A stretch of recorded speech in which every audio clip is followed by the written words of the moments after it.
다음 종목 그럼 바로 만나보겠습니다. 이번에는 유튜브에서 TTJ님께서 남겨주셨고요. 대한유화 한번 살펴볼게요. 매수가는 20만 원이고요. 비중을 50% 가지고 계십니다. 요새 기관이 매수하고 있는 것 같은데 연말까지 매수가 올라올 수 있을까요? 라는 질문 남겨주셨거든요. 대한유화 어떻게 보세요? 예, 뭐 최근에 주가 많이 올라왔어요. 네. 많이 올라왔는데 저는 소기화 업종은 지금 사서는 안 된다고 얘기를 하고 있는 쪽이거든요. 옛날부터 작년 올해 초부터 롯데케미칼이라든가 종목들을 사서는 안 된다고 얘기하고 있는 쪽인데 지금 가장 안 좋은 쪽이 업황으로 따지면 소기화 업황입니다. 최근에 시적으로 본다 한다 하더라도 롯데케미칼 같은 경우 본래 6월달, 7월달까지만 한다 하더라도 2천억 정도 이익 난다는 회사가 3분기 때, 그리고 최근 들어서 1천억 적자 난다는 회사가 4천억 적자 났거든요. 대한유화도 적자 났고요. 현재 가장 안 좋은 쪽이 소기화 업종의 NCC 계열입니다. NCC 계열이라는 자체는 원유에서 추출한 납사를 가지고 기초부인이라든가 합성수지, 합성원료, 합성고무를 만드는 회사들을 NCC 업체라고 얘기를 하는데 이들 업종이 지금 여전히 안 좋아요. 원재료인 유가는 여전히 80불대다 보니까 원재료인 납사 가격은 여전히 강세고 전반적으로 경기가 안 좋다 보니까 소기화 기초부인이라든가 합성수지, 합성원료, 합성고무 제품 가격이 안 좋습니다. 그러다 보니까 스프레드 마진이 지금 적자예요. 제가 엊그제까지 확인할 때까지 나더라도 지금도 BEP보다 훨씬 아래에 있습니다. 그래서 제품을 만들면 만들수록 지금도 적자예요. 근데 이제 주가가 이제 올라온 이유 자체는 이제 결국 이제 경기가 회복이 좀 되면 개선될 거란 전망인데, 근데 앞서 얘기했다시피 너무 이 경기 회복이 믿어서는 안 됩니다. 어떻게 될지 모르는 거거든요. 네. 여기서 다행히 넘어가서 위기 없이 내년도 하반기 때 경기가 풀린다 하더라면 주가는 내년도 상반기 때 올라갈 수가 있는 건데 일부에서 경기 침체가 상당히 심해질 거라는 전망도 있지 않습니까? 그런 어떤 부분도 고려해야 된다는 거죠. 그래서 가장 안 좋은 업종들은 일단은 좀 피해야 된다. 경기가 안 좋으면 지금 안 좋은 3분기 때 적자는 업종 자체는 향후에도 뭐 쉽지 않거든요. 네. 그런 관점에서 보셔야 좀 될 것 같고요. 그래서 너무 앞서간 게 아닌가. 특히 화학업종 같은 경우. 앞서 지금 흑산하는 종목들 같은 경우도 못 가는데. 그런데 같은 소재 쪽인 철강 같은 경우는 지금 적자 수준은 아니거든요. 최근에 거의 최대적이니까 동국지원을 중심으로 해서. 근데 그들 종목도 못 가는데 지금 적자가 나오고 있는 종목이 아직도 지금 제가 확인한 바에 의하면 스프레드 마진 자체가 지금 적자 수준에 있는 롯데케미칼이라든가 대한유화 같은 종목들이 주가 최근에 많이 올라왔거든요. 최근에 롯데케미칼 같은 경우는 롯데그룹, 롯데건설 때문에 증자까지 있지 않습니까? 앞으로 이런 것들이 증자라든가 많이 나올 수가 있거든요. 근데 물론 이제 이들 회사들이 과거에 적자가 난다 하더라도 자산 가치가 탄탄하기 때문에 회사의 문제성은 없습니다. 다만 업황의 턴어라운드 시점 자체는 아직도 멀었다. 이제 그런 관점에서 화학업종을 보셔야 되고요. 그래서 올라갈 때 따라서는 안 되고, 특히 대한유화 차트를 보시다시피 네. 주가 많이 올라왔습니다. 많이 올라왔으면 우리나라 주식들은 제가 이제 적자 나더라도 주가가 안 빠진다 이유 자체가 가치주의이기 때문에. 그래서 최근에 실적이 쇼크가 나와서도 롯데케미칼 안 빠졌고 다음날 바로 반등 나왔어요. 근데 문제는 뭐냐?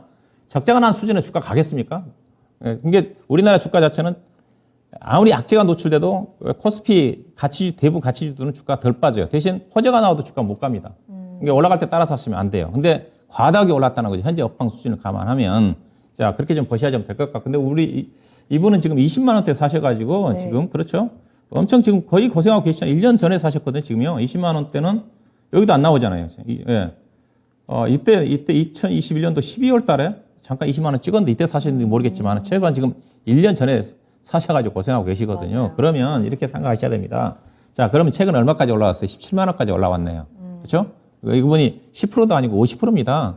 그러면 자, 지금 시장이 1년 전에 만약 이분이 1년 전에 샀다 합시다. 작년 2011년도 12월 달에 주가가 21만 원까지 갔으니까. 그러면 1년 지났어요. 그러면 그 시점에서 이때 종합지수가 몇 포인트 됐습니까? 3,000포인트 정도 됐을 거예요. 그렇죠? 그 정도 될 겁니다. 3,000포인트 정도 됩니다. 그럼 종합주가 지금 2,400포인트대에서 17만 원이면 이분 손실이 몇 프로예요? 15%입니다.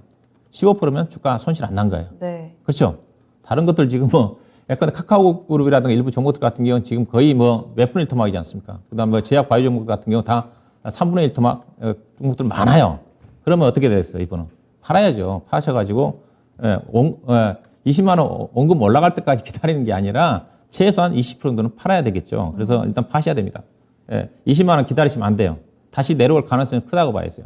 일단 차트를 봐서 좀 추가적 반등 나올 것 같은데 최근에 고점이 지금 16만 8천 원이거든요. 이 가격대 한번 파시면 최소한 20% 정도라도 팔아놔야지 주가 만약에 최근 14만 원까지 떨어졌으니까 10만 원까지 떨어졌잖아요. 그렇죠? 10만 원까지. 10만 원. 예, 이거 내려올 가능성이 커요. 왜냐하면 제가 알기로는 지금 업황 체크하고 있는데 좋지 않습니다. 그래서 저는 하급종 자체 제가 건드리지 않고 있는 쪽인데 의외로 최근에 롯데케미칼 종목 시적 발표율이 적지 않았음에도 불구하고 올라왔어요. 그래서 이거는 파세요. 17만 원 못 넘어갑니다.